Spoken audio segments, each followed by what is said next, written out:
following is a production of DallasCowboys.com and the Dallas Cowboys Football Club. How about them Cowboys?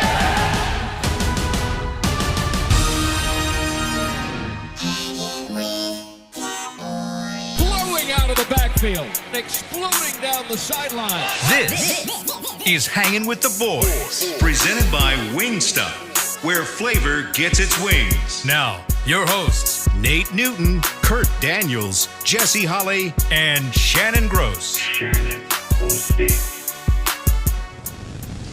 Yo, it's Monday, and that can mean only one thing. Actually, two things. Well, several things. It's the day after Sunday, it's the day before Tuesday, and it's time for Hanging with the Boys with my guys Kurt Daniels, Nate Newton.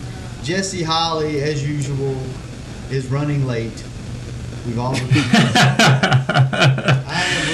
I am rocking my green Dallas Cowboys decap, and I have my quarantine and victory green shirt supporting my friends over at the Stars. Shout out to you are all Smith greened out there for hooking me up with this beautiful shirt. So, fellas, how are we doing this Monday? Doing all right, man. Doing all right. Yeah. You know, it doesn't feel like a Monday. It feels like, whatever day. And 11th of whatever. All the days running together. They are. Nate, It's so good to see your smiling faces, though. Thank you. Nate, are you there? You're being very quiet. Well, can you hear me? I can hear you, brother. I just can't see you, but I feel you, Shannon. I'm excited. But it's just getting harder and harder to keep functioning, man. When I can't go out and see my Cowboys, man. When I just can't go into our little meetings and look out the window in that big old 100-foot mirror window and look out and see them Cowboys running out there getting prepared, seeing the rookies getting worked and slave-driven. I'm missing that, man. It's that time of year where we just look out the windows, man, and all we see is Cowboys working, man. Wow. That's a good point. Right now, OTAs would be going on. All the rookies would have already been in the building. Nate, what's your opinion, having been through OTAs and knowing how the league is set up to slowly ramp you up to hit peak performance and be in physical condition when you start the season, and it's a tested formula where they've tweaked it a lot, and it seems to, it starts with voluntary activities, and then OTAs, and then mini camps, and then training camp, and preseason, and the season. With this being pushed back, what kind of impact do you think that's going to have on players, and especially the young guys? More importantly, what it'll do, a negative for the young guys, is it won't allow them to physically do the assignments. You can virtual scheme everything. You can have little arrows going. You can have everybody, this is what you do. This is how you break out of this route. And you can show everybody, through your computer or whatever you're using. But to get out there and physically do it, and to get tired and do it again, so you can have muscle memory, so you can fight through the fatigue and be crisp at what you're doing and be fresh at what you're doing. So when the season, like I say, you're ramping up. And by these guys, like some guys, they can see things and they can do it. Like Mark Stepnoski, he can come to practice and watch film and be ready for a game. Whereas Nate had to get out there and actually do it to feel really confident. Now, I had games where I couldn't practice. Then I played in the game, but I wasn't as confident as when I went out on the field and actually walked through it and went through the proper procedures to get myself amped up in the mind and ready to play. So that's what they meant, that physical, getting ready physically and getting ready mentally and seeing the picture of what a real NFL, like for CeeDee Lamb. He may face two. Excuse me? Well, I just wondered, Nate, how much this is hurting the Cowboys because of the new coaching staff. You went through some coaching staff changes, and I would think just getting the rhythm of what the coach likes to do during practice and how they set up and how they function, just not even learning the playbook, but just that's even a bigger factor. But how is this going to affect them just not knowing how McCarthy handles things? Yep. brother, that is the key. Knowing what to expect from your coach. Is he a consistent guy? We heard Coach McCarthy say when he in one of his press conferences, open press conference, when they introduced him as head coach, they asked, "What do you want to be?" He said, "I want to be a consistent guy. I want guys to know who I am and what am I trying to accomplish." And he want that from his coaches. He want that from his players. So whatever he may be, he said he's going to be consistent. If he's going to be a consistent good guy, consistent bad guy, a consistent A or whatever, that he want those guys there. And the team starts to take that mentality, especially if you can connect with the Dax and the Zekes and all your star players. If they can connect with that and feel that, then it'll trickle down. And so it's a lot of things that's been, like I said, the coaches that have their core player, let's use Kansas City, they're going to be ready. They know who their coach are. The majority of their players, 90% of their players are back. So, yeah, they may need physical work, but mental work, they know what's expected from Andy Reid. They know his mentality, and that's what they're missing here, the Cowboys. They don't know the mentality of Mike McCarthy. Is he no nonsense?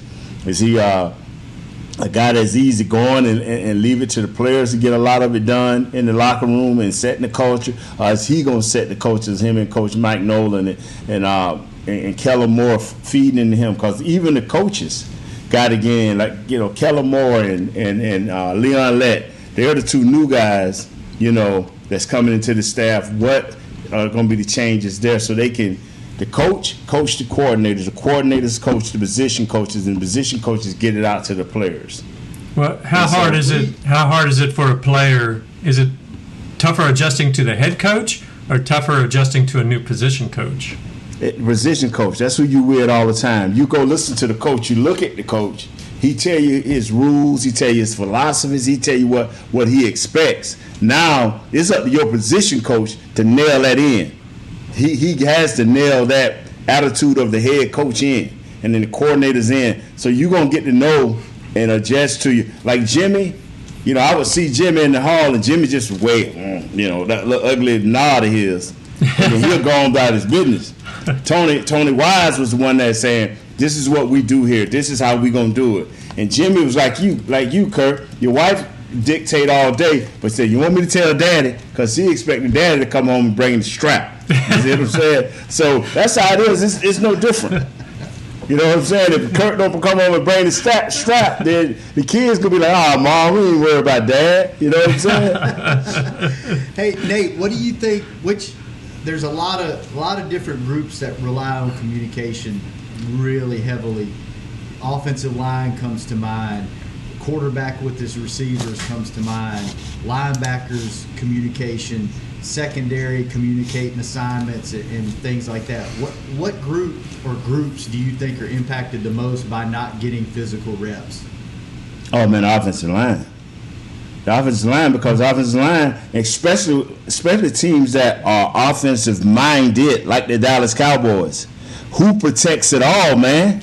That's the offensive line. If they miss assignments, it's no more Dak, it's no more Zeke, and they won't even get to Tony Pollard, and CD Lamb will be non-effective. It's the offensive line. They have to be on, because especially our center, losing Travis Frederick, now we got to get a guy just as smart and just as tough. So when Dak come up to the line, he calls the play, breaks the huddle, he come up to the line, and if your centers always say, hey, such 1 to 2 here, 55 to 66, or 55 to 24. They all know what they're talking about. But if he kind of confused, like, who I'm going to, then the quarterback got to start doing that. Then he can't get into his coverages, especially if it's a pass play. And if he need to change something, he don't know where the strength at. He don't know what the numbers are. So that offensive line. What about the defensive side with coverages and knowing who's supposed to be where and all that? The thing about that, if you got a halfway decent safety, he can line up the back end.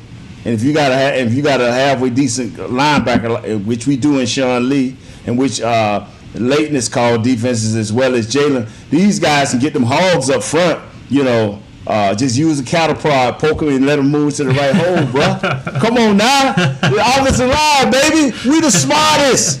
Who y'all on here with? Y'all Jesse came late. I'm offensive lineman. Come on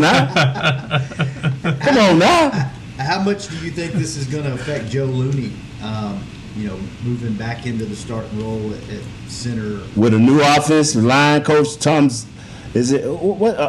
Philbin is the offensive line coach. You got to learn that system, how they do things, what they call the strengths, and how they, because some people call Mike backer, some people call Sam, some people call everybody, Tom Willis. So it's a few things that may change offensively. So Looney should be, when everybody else get off the line with Zoom meetings and everything, Looney should probably hit back in, hey, coach, I need to holler at you so we can get this thing right.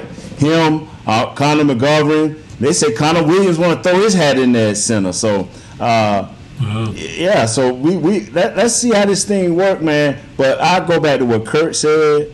I think the teams that had their coaches 2 or more years, and their systems and schemes are in place, you just adding a few new things and a few new wrinkles to what you're doing, has the advantage if their players come in shape. Those guys that's 1 year or less, they better have some smart players or some players that play very, very hard and athletic. Do you think in hindsight now, you can't change anything, but do you think in hindsight they wish they had kept some of the more of the previous staff? No, sir. You know what, man? Drano. When you pour Drano down the drain, it cleans out everything. It don't leave no residue, baby. Get it all out. Get it all out. All right. I talked to Joe Looney on Friday. Interview will be up on DallasCowboys.com, I think today, and I asked him what the one thing or things that Travis told him as a mentor that he could pass along to the young guys and the guys that are going to be behind him on his team. And he said the biggest thing Travis told him was confidence. Have confidence. He was like, Joe, you know this. You can do this. Just go out there and be confident and just go do it. And he said that was the biggest thing that Travis told him. Talk about that a little bit, Nate. Like when you lose your confidence or when you gain your confidence, how big of a deal is that in the mentality of the offensive lineman? Brother, we see it mostly in baseball with a pitcher or a batter. You can have a guy hitting 320 for 20 games, 25 games, man, on base percentage over 1,000. And all of a sudden, this one game, he go 0 for 4. And all of a sudden, the next 2 or 3 games, this young man is hitting 200, 199. And everybody like, what is wrong with this guy? It's just a lack of confidence, not believing and not seeing that ball, man. And when you're confident, if it's a 3-4 defense, but the nose get in the A gap, slightly outside of your right shoulder, it's still a 3-4 defense. Don't panic. It's just a slight shade. 3-4, call it. Call your strength. 35 to 26. Call your strength. It's just a slight shade. You tell your right guard, hey, together, baby, or whatever little terminology. You don't look. You as a center has to envision, like coaches envision. Now you don't go overboard. You envision the possible things that can happen in a certain play. 1 or 2 key things in a certain play that keeps you confident. If somebody shift a little bit, you don't panic. It's called repetition and getting experience from those repetitions and looking at the small picture as well as the large picture. The closer you are to the ball, the more intelligent I think you have to be, because you have more to deal with. What was it like for you then as primarily, I guess, the left guard? In 95, Stepnoski left, and you guys made it. You won a Super Bowl that year, but what was it like for you not having him next to you and having a new guy in there? Well, when Step left, I knew I had to study. That was my heart and soul, bro.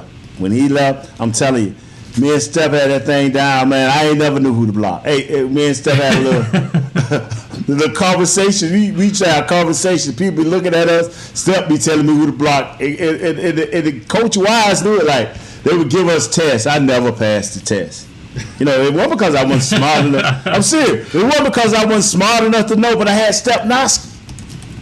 Step Noskey had to be one of the most smartest guys in the world when it came to football. And when Step was leaving that year there, every test I took, coach used to look at me like, come on, man.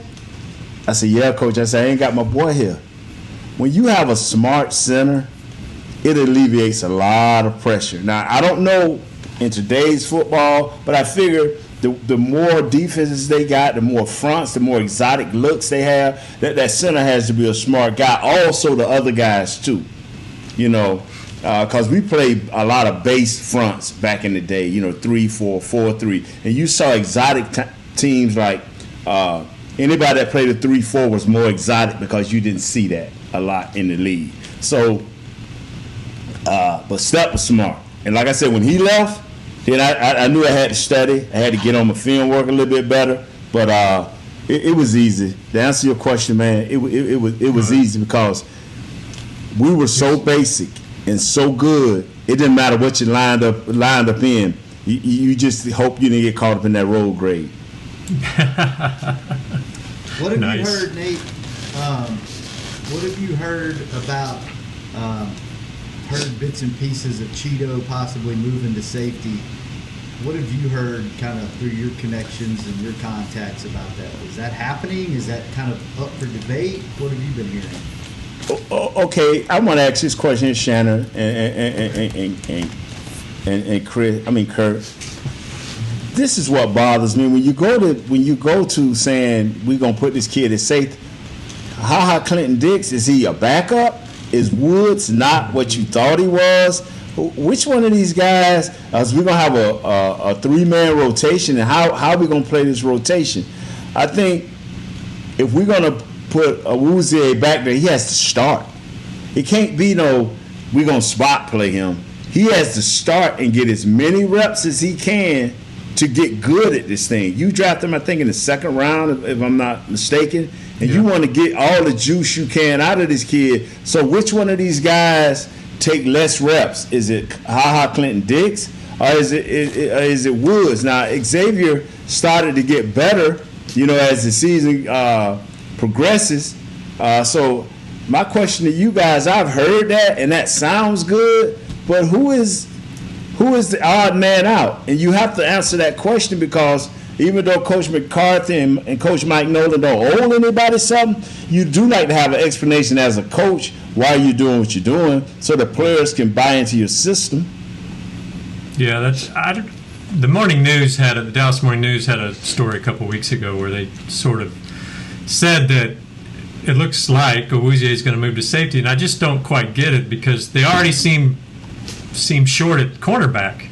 You've got a couple of rookies coming in that could help, and you've signed some veterans, but I don't think any of them are expected to light the world on fire. They may be more special teams types guys. So I'm not sure what the reasoning would be to move Awuzie. Like you said, Nate, you got Woods and Clinton Dix back there already. If and you need depth, the kids you drafted in the fourth round, the corner.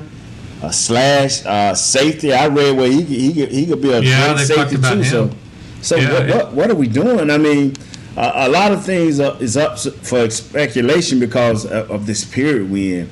Like we would be able to see right now, as you said, Shannon, earlier, we would be able to see right now what these guys are doing. Whether we can report it out to the world or not, we would know. And we could give hints like, hey, this guy here, look out, he could be at this position. But now we just truly don't know. I guess my question would be if this is happening, was Cheeto that bad at corner? I thought was he setting the world on fire? I don't think so, but I don't think he was a terrible corner. So does that mean that you're depending on Jordan Lewis and Anthony Brown and those guys? And Trayvon Diggs. Yeah. Is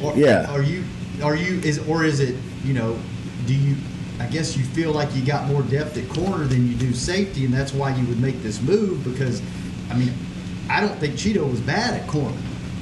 Right. The best, was he Byron Jones? Absolutely not. But I don't think he was so bad that you would move him just because he was bad. I think there's got to be another story behind that, like they don't feel good about the depth at safety, or they feel so good about these other young guys that they're like, okay, we're good here. Let's move him to safety where we need some help. I don't know the story behind that.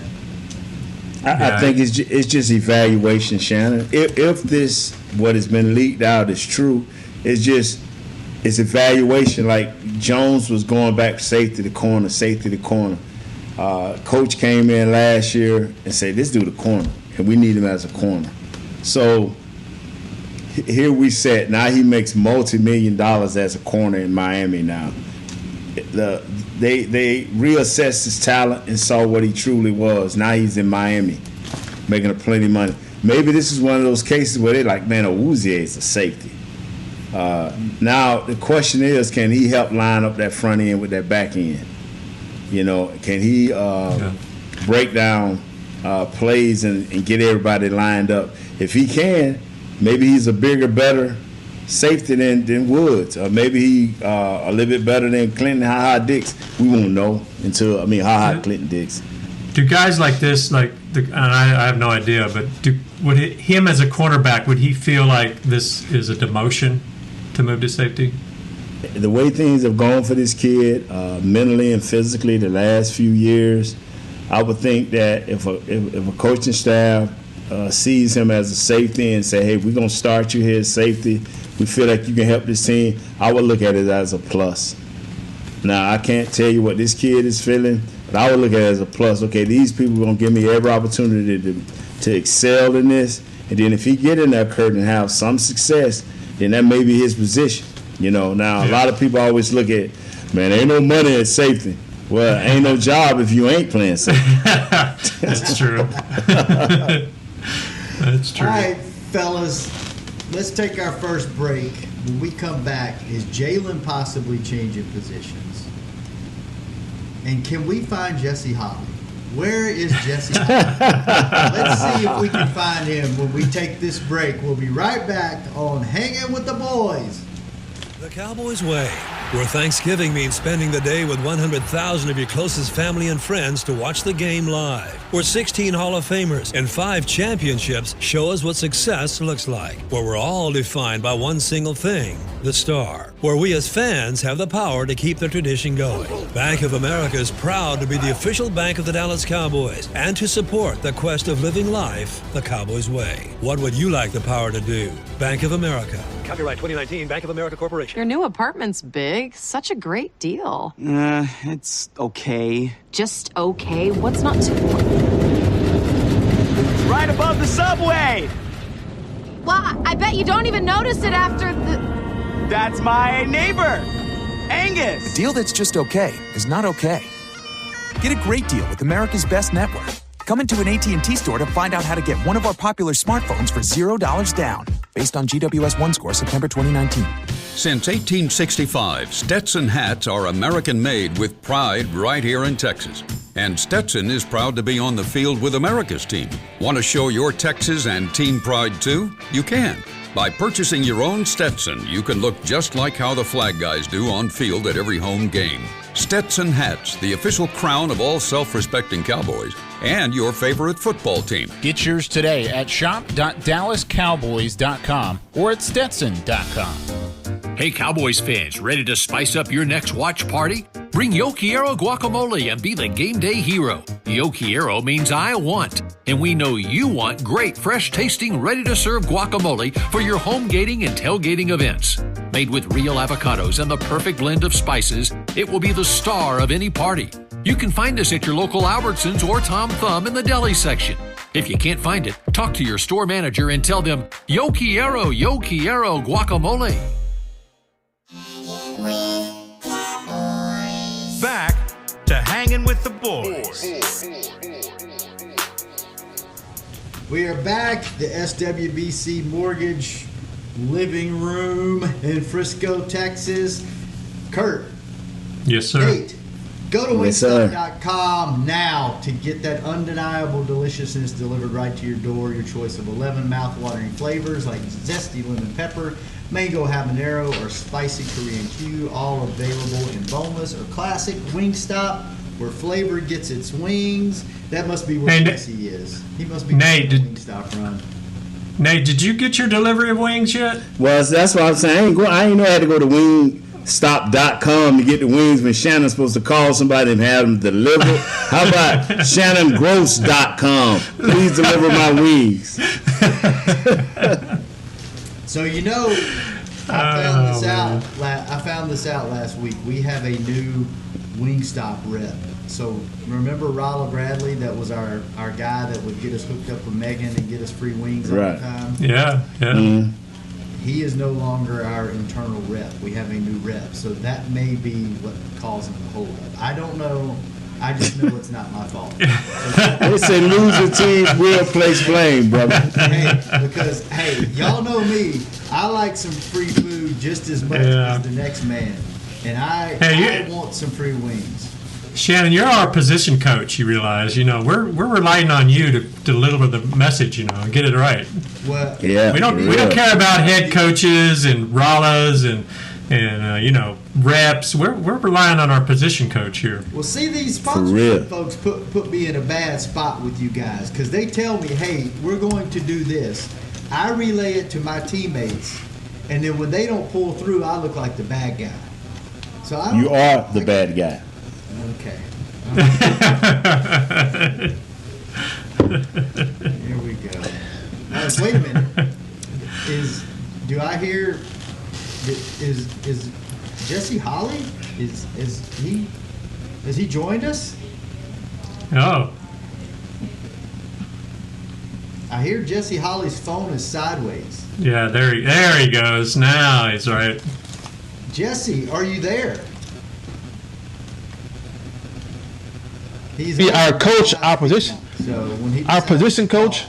Then I guess we'll talk to Jesse Holly. If you're gonna be our position coach, we're definitely going 8-8.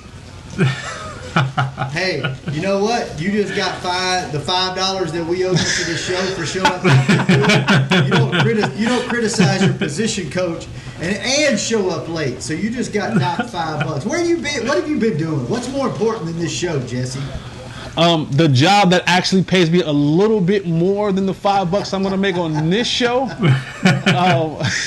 But no, we had a meeting that was supposed to start at 9:30, and it was supposed to be we were presenting our areas this morning, and so it kept getting pushed back, and we were all supposed to have a 3-minute prep presentation ready to go, but people said, after 3 minutes, and they just went on and just was talking, and I was like towards the end of the presentation when I got a chance to jump on and do my 3 minutes. So once we finally got on, it took a little bit of time, but we got it done, and I'm here. Hey, yeah. You were forgiven when it comes to education. That trumps the nonsense of this show. So Thank you. Thank you. Okay. All that sounds good, man. What you and McCarthy talk about? Yeah. Oh. Hey, first off, hang on. Let's set this up. We get this random text from Jesse last week, and it's a screenshot of Coach McCarthy, and it looks like he's having this one-on-one WebEx with Jesse. So first off, how did that get set up, and what the hell was that? So I had the extreme, absolute honor and privilege, which I've had for about the last 5 or 6 years, to speak to the incoming rookies, and so that was set up by Cabe and by Brian Wansley and Mr. Hill, and so they had me and some another player on. But here's the awesome part about it. And this is what I love about Mike McCarthy. So they tell us to get in a little bit early to make sure that we're all up and ready to go. And before guys start even coming in, Mike McCarthy's there. So there was a moment in time for about 7 minutes where it was just me, him, Tashard Choice, Brian Wansley, Cade Johnson. We just had a chance to just chop it up. So it was just it wasn't anything that was scheduled, but it was just something that having an opportunity to talk to him without him thinking this is some sort of media deal or anything like that. So it was just raw, real conversation. And I have to admit, I'm not going to sit here and act like I was just like this, I had to pull myself back from a fanboy moment for a second. When he popped on, I was kind of I almost called him Freaky Mike. I was this close to calling him Freaky Mike, and I caught myself, and I called him Coach. And I was like kind of telling him how excited I was for him to be there, and then we got a chance to just talk a little bit about ball, about leadership, about his expectations, some of his leadership styles, what are the things that he's expecting from his team, and how we're all handling this pandemic. But he was sitting at his desk. You could see the board in the back. He was working. He was putting in the time, energy, and effort to make sure that they were ready to go when things got back to normal. Things get back to normal. Is there anything? Okay. Go ahead, Nate. Okay, so tell us more what you just told. Can we get some specifics here, Jesse? We've been waiting for an hour to get these specifics. And you gave us the general thing. Come, I need you, brother. Come on. We've been building these fans up for the last 30 minutes. Like yeah, come on, Jesse. Tell us something. He got a one-on-one with Coach McCarthy, and you come in and you go, yeah, I talked to him. It was cool. So here's some of the things that we've talked about. Like one of the things that, because I asked him. Now I'm not throwing shade at the previous people beforehand, but even when I came inside the building, it's a little cloudy. Even when I was coming inside the building and doing these conversations, when we were back to the old style of things, the previous head coach never came in, never any of that. And Mike and I kind of asked him. I said, "Why are you here so early?" I've never, He goes, I want to make sure that your time is respected. And he said, I want to make sure who's checking in 1 minute, who's checking in. I want to know, because that's going to show me a lot about the guys on this football team. And he goes, the one thing that I will demand from these guys on this football team is you will respect time, you will respect people who give their time, and there will be accountability that has to be had for every single, like they were to treat this as if I was standing in front of the room, or I was standing in front of this call. So he was there to make sure that guys weren't checking in a minute before the meeting was starting. He was there to make sure that guys were where they were supposed to be, that their cameras were on, that they were engaged. So he was there to hold people accountable, and he was saying that will be a focus of what we're doing in this season and on this team.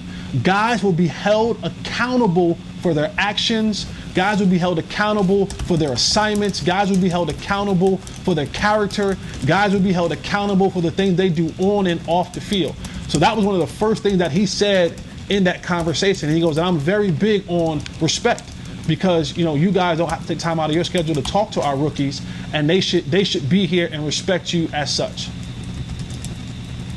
I like it. Impressive. I like it. Is that the only thing that got you excited, or were there other things that were said that you can't talk about that got you excited? There are some things that I won't talk about, but of course, kind of going into what it was as far as just X's and O's of what he was looking for in this team. And he said this team will be explosive. He said we have the talent on this team to be a very explosive team. He didn't go into details of how they were going to be explosive, but he was just saying that he expects this team to be a very explosive team. They're going to do some things different than what they've done in the past. They're going to utilize all their assets. They have a talented bunch of guys, and he says he's going to milk every single bit of talent out of the guys that he has on this roster. That is the goal. That is the plan, to get every single thing out of the guys that he's had on this roster. Did you get his phone number? No, I didn't get his phone number. Are you gonna invite him for chicken wings or something there, Nate? I'm gonna tell you something. I want to applaud Jesse. I'm serious, because for the first time, here we go. Jesse said, I'm not going to tell you everything, but Jesse used to tell us everything. Well, here's the thing. Here's the thing is that I know how the media works, and I know how it works when it comes to the Dallas Cowboys. Right. I haven't built the relationship good enough just yet that if something gets back to him that he and I talked about, that he, because again, this wasn't me coming at him as a pre and post game show host, right? Hanging with the boys host. This was player to coach, right? It was that behind the scenes, I can let my guard down. You and I can have a conversation, and I not have to worry about this being the front page news or something. So it was more so, and there were more things that we talked about that I won't divulge right now or ever, because it wasn't that type of conversation. It was one of those where he came in it as, Right, player, right. coach. You know the brotherhood, Nate. You know the brotherhood. Yeah, I know because what you was horny Jesse, and he was freaking out. I was when I saw his name pop on and I saw him come up, and I was like, oh, yeah, And Brian Awuzie said, he goes, Coach might pop on. He's like, but I'm not sure. They were in meetings, so he might not pop on. But he popped on. Like I said, he popped on 10 minutes before we were even supposed to go live. And so when he popped on, I was like, oh. And again, it was just, you know how it is, Nate. When you're in that environment, they talk to us like, this is a conversation that we can have because you understand the dynamics of.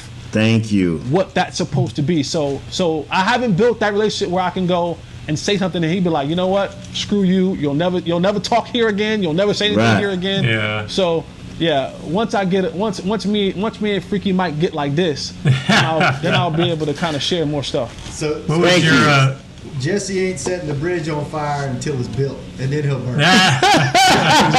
Good one, Shannon. Good one, man. Wow. Hey, what was your interaction with the rookies like? Did you get a chance to, I guess, talk to them much, or was it more one-sided, you just giving a speech? Yeah, it was more so one-sided. It was more so of me talking to them, kind of giving them a perspective. And the way that they do it, I love how Brian Awuzie sets it up. He kind of brings in guys to kind of give a little bit of, what coaches look for and what coaches look like from a coaching aspect, and then I came in as what it looks like on the media side of things. And I kind of explained to them, like, I don't care what university you went to. It doesn't matter what university you went to. You've never gotten the coverage you're getting ready to get with the Dallas Cowboys.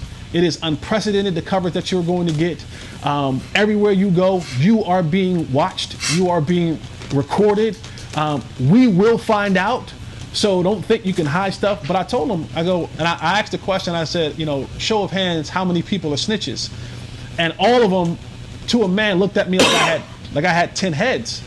And I said, cool, I'm glad no one raised their hand. But I told them, I said, every time you pick up this cell phone and you put it up to your face and you do this and you go live and you Instagram and IG live and Twitter live and Facebook live and you do all that kind of stuff, you're dry snitching. When you're in the club and you're doing this and you're showing everybody behind you drinking, whether that person behind you is Dak or Zeke or someone else, you just now told us that the starting quarterback is in the club drinking on a Friday night.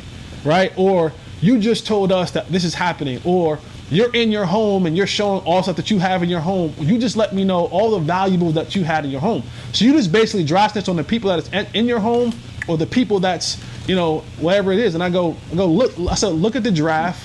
Look what happened, the night of the draft. Look what happened, with the whole social distancing thing with Zeke and Dak and all that kind of stuff. So I'm just breaking it down to him about what it is to be a player in the media with being a Dallas Cowboy. Wow, I tell you, that's right here, man. Ooh, being in them houses, boy. Jesse, because here's the thing. Here's the thing. When you're a player, right? When you're a player, I know where you're going to be at every Sunday for 3 hours, for 7 hours, right? Every Sunday.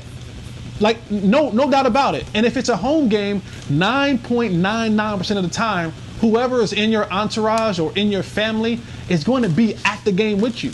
So if all the time you're showing money and jewelry and expensive things in your home, well, for 8 Sundays, I know you're going to be in Arlington for 5 to 7 hours. And then the other 8 Sundays, I know that you're going to be out of town for at least 2.5 days. And maybe people are at your house, maybe not. But there are 16 weeks throughout the season where I know exactly where you're going to be for at least 7 hours. So kind of keep your personal stuff to a minimum. Don't show people where you live. Don't invite everybody in your house. And the famous quote that Brian Awuzie loved that I use all the time, now that you're here, you have a little bit of money, you'll be uptown in Lower Greenville, stuff like that. My coach told me this in college, and I tell it to him all the time. You ain't that cute, and that ain't her first time. That is an absolute fact. You ain't that cute. That is not her first time. And that's just the nature of the. And I tell them, I go, you have to understand, people have been in this city that played basketball, baseball, football, and the likes, you just got to this city. I've been here 10 years. Guys have been here longer than me with a lot of money. So you ain't that cute, and that ain't her first time. So don't think you're going out to these clubs and just because you the new rookie in town that this chick all of a sudden loves you. Nah, you got to kind of watch out with that kind of stuff being a ball player. You know what I'm saying, Nate? Man, I tell you what, man, 'cause I ain't never been cute, but I sure been long on green.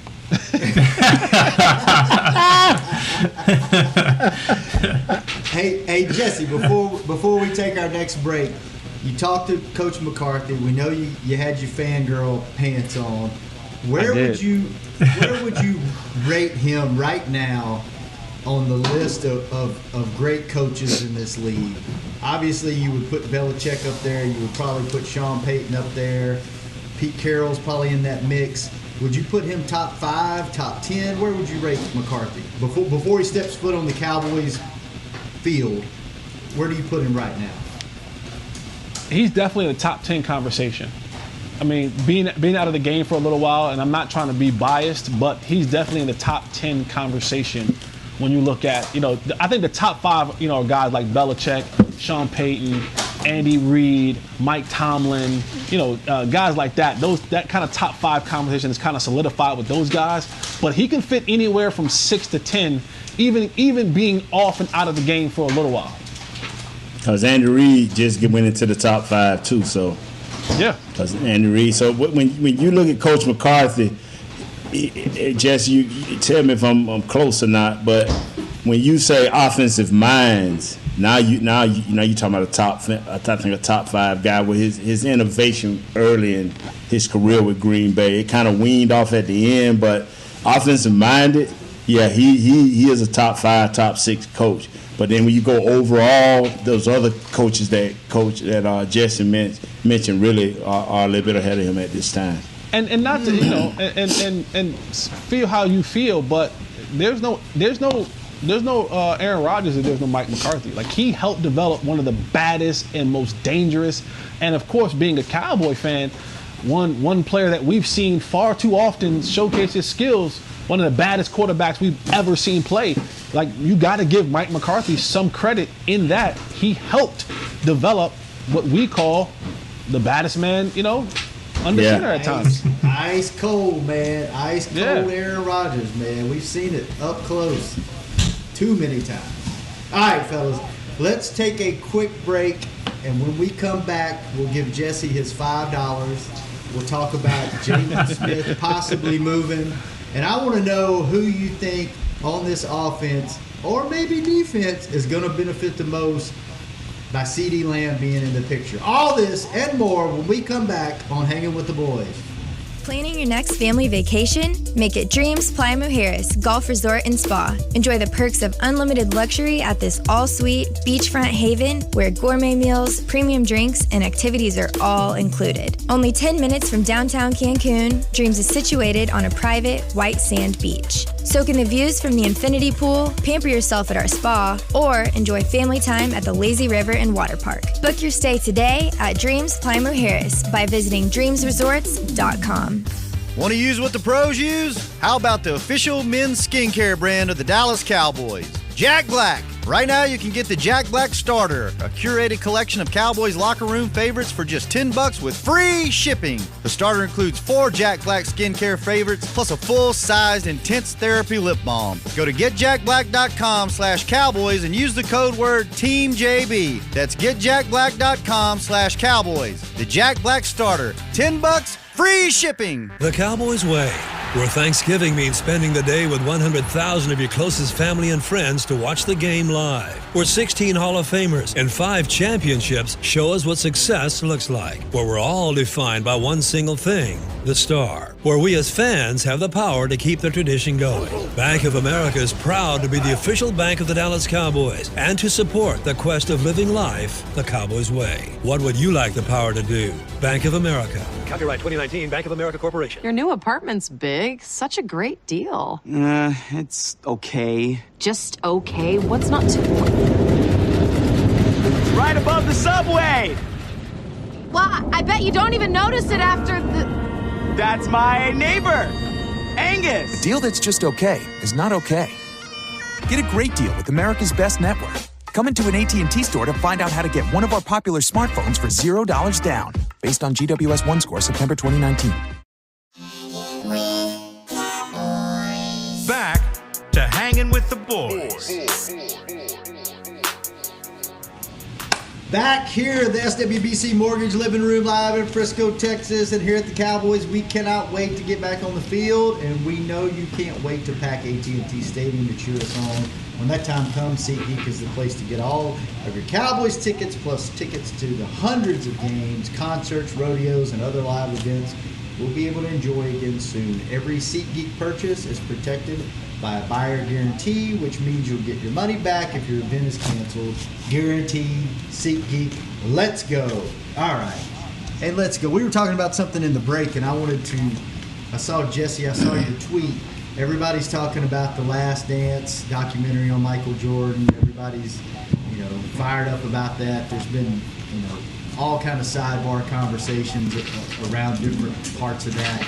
And Jesse, you said you sold off your collection of sneakers, and you had, I think in your tweet, you said you had about 250 pair. Over. What made you? Why'd you sell your collection? It was something that it was like when you're a kid and you don't have much. The moment you get money, you start wanting to get all the things that you couldn't get as a kid. And then one day, I had a guest bedroom, and that entire guest bedroom was a sneaker closet. And I remember going in one day, and I was looking at what sneakers I was going to put on for that day. And there was about a 12 box high row of these sneakers called Nike Foam Posits.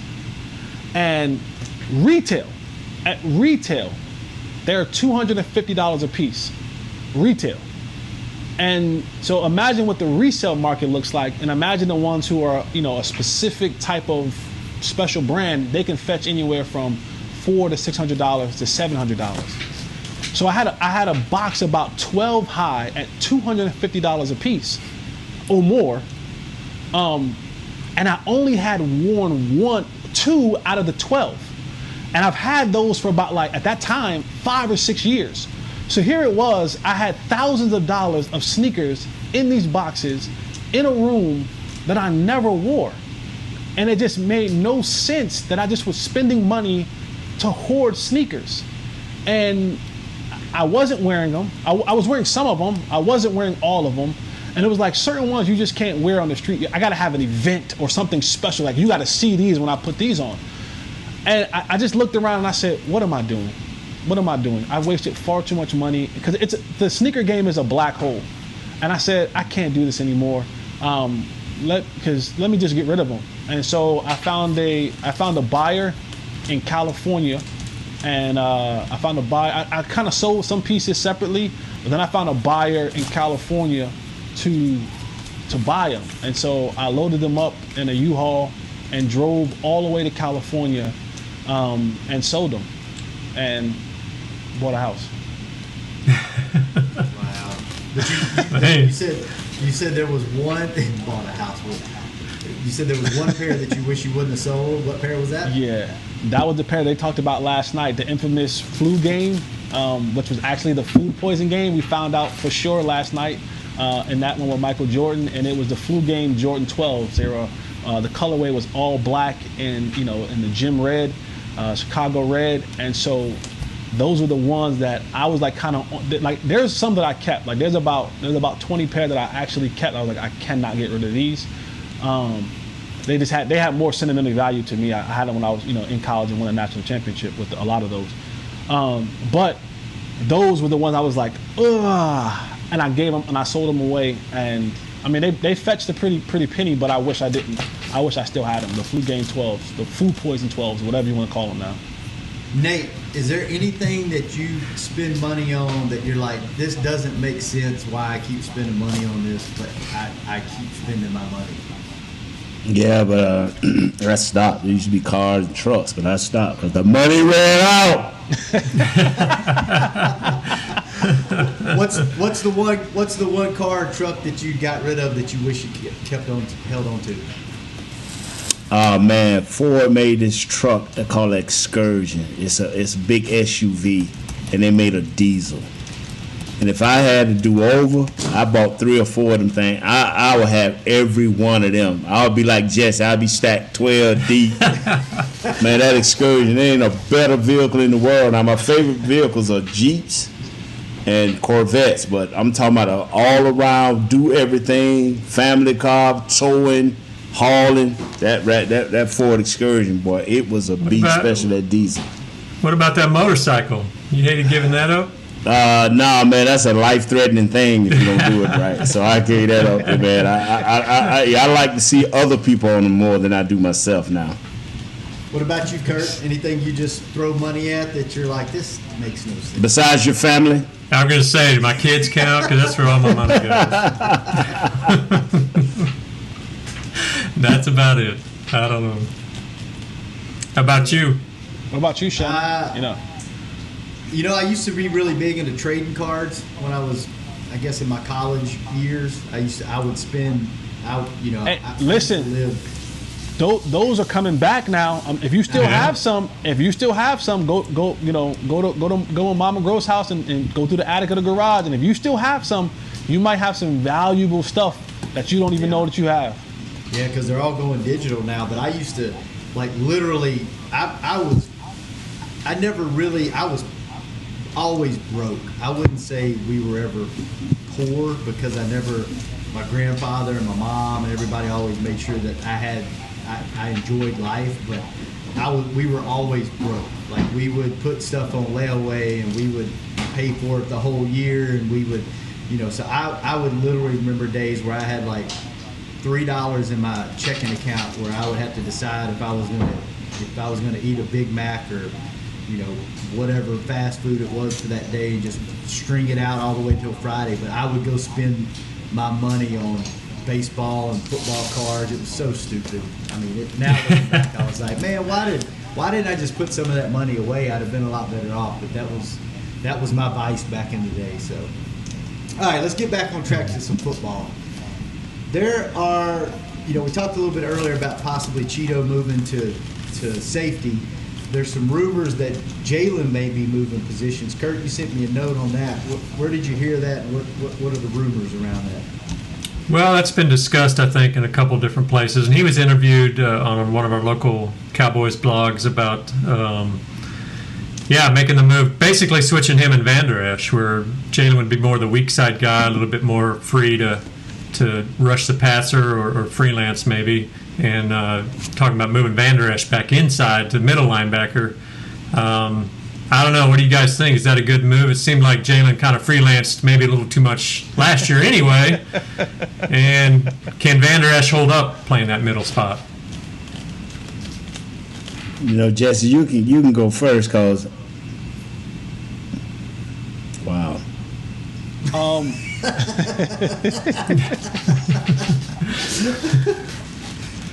I think when you talk about both of those linebackers, they're switching positions for them. I don't know how much of an impact it will have.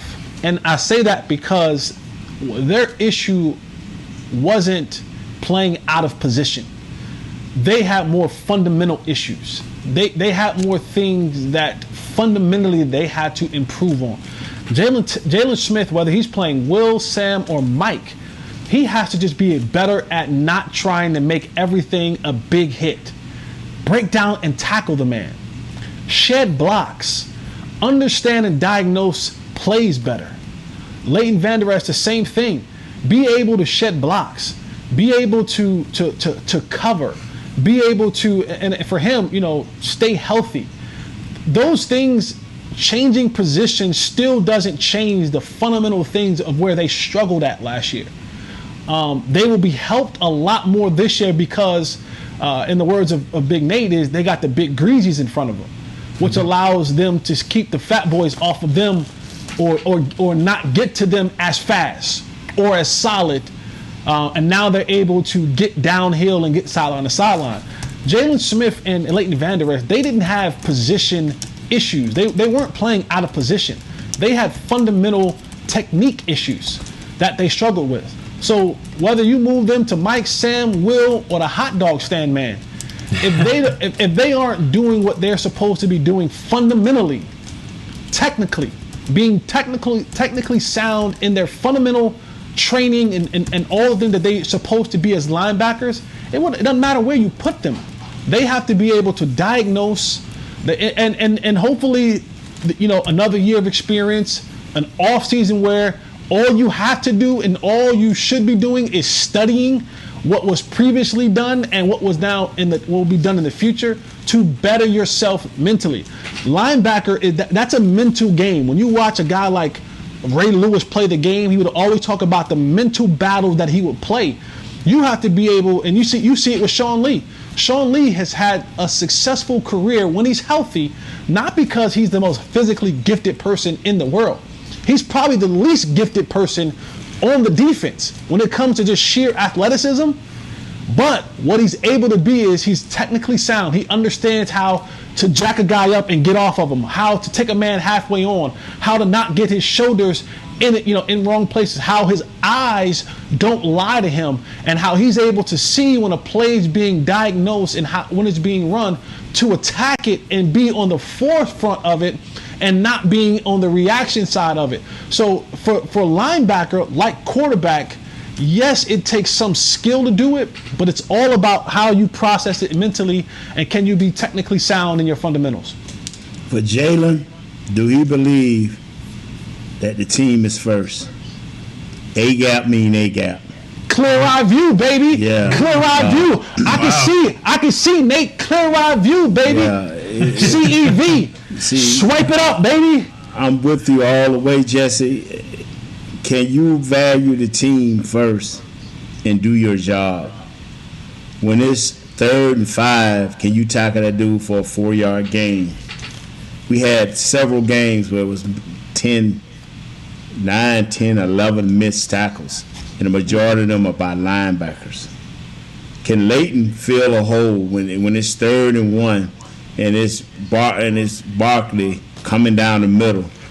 Can you sit there and stop him for no gain or a loss? It's about, can you excel within the concept of the defense and make your plays from there? As we contest, Michael Jordan, you may have thought he was freelancing, but he stayed within the triangle concept, so that when he did get himself out of position, he could kick it to one of his boys, B.J. Armstrong, Steve Kerr, or one of those guys. Can you play with your athletic ability with the team first, so that if you do miss the tackle in the A-gap, you have stopped the guard and you have forced them over to the other guy so the other guy can make the play? Or are you just going to shoot through there with your head down, miss the tackle, he fake you out, and he gone for a 30-yard gain, and now your defense on the field for an extra 4 plays? It's about, will you sacrifice everything you're about for your team? Because I'm with Jesse. You can leave them at the same position. Unless the scheme change, you can leave them at the same position, and they should excel. Is there any worry about a guy like Van Der Esch, who's obviously had a neck problem, may have a chronic neck problem, moving him to middle linebacker? Does it make a difference? And if they run the 4-3 scheme, it shouldn't hurt him as bad. But he got to meet them hogs, man. Yeah. He got to see them hogs, baby. Them guards and stuff. He got to see them things. That doesn't sound like a good thing for a man with a neck injury. Nah, not 320 pounds. Nope. Real quick before we get out of here, just because I brought it up and I mentioned it, Kurt, you go first. Who do you think is going to benefit the most on this team, offense or defense, with the addition of CD Lamb? You had some interesting stats you sent me. So. Yeah, and maybe that's something we can talk about next show, because obviously you would think Dak would be the big benefactor, but there's been a lot of talk here recently about Zeke and how opening up the offense is really going to help him. I think his yards per carry are almost 2 yards better in 11 personnel with 12 personnel with, or what is it, with the spread offense spread out 11 personnel. Than it was with the 2 tight end setup. So maybe we can talk about that more next time, but it looks like this is an opportunity for Zeke to really up his game even more. Let's do that. Let's tease it for a week-long tease. Yeah. So next Monday, tune in to see who we think is going to benefit the most on this team from C.D. Lamb's addition. So, Kellen Moore. Yeah, you might be right. Thank you for coming in and earning your $5 this week. We really appreciate you joining the show. And I always put education before this show. So thank you for doing your part. It's a good T-shirt too. Thank you. you. Kurt, thank you for being here on time. Thank you. And always cutting people off when they have good points to make. Thank you for bringing it, as always. Your wonderful Be good, Shadow. And Chris Beam, thank you so much for producing this and keeping us on. And with your big old kid. Thanks, with Chris. your 6 foot tall kid. And thank you, the fans, for tuning in and putting up with this nonsense week after week. We don't know why you do it, but we sure are glad you do. We will see you next Monday is Memorial Day. Isn't that right? We ain't going nowhere. Where we going? Ain't nobody going to a beach. Ain't nobody going nowhere. We'll be right here. We'll be right here. We'll be here. Fellas, thank you so much. We'll be here on Memorial Day. Tell your mama we say hello. Tell your mama we say hello. I will. This has been a production of DallasCowboys.com and the Dallas Cowboys Football Club. How about this, Cowboys? Yeah!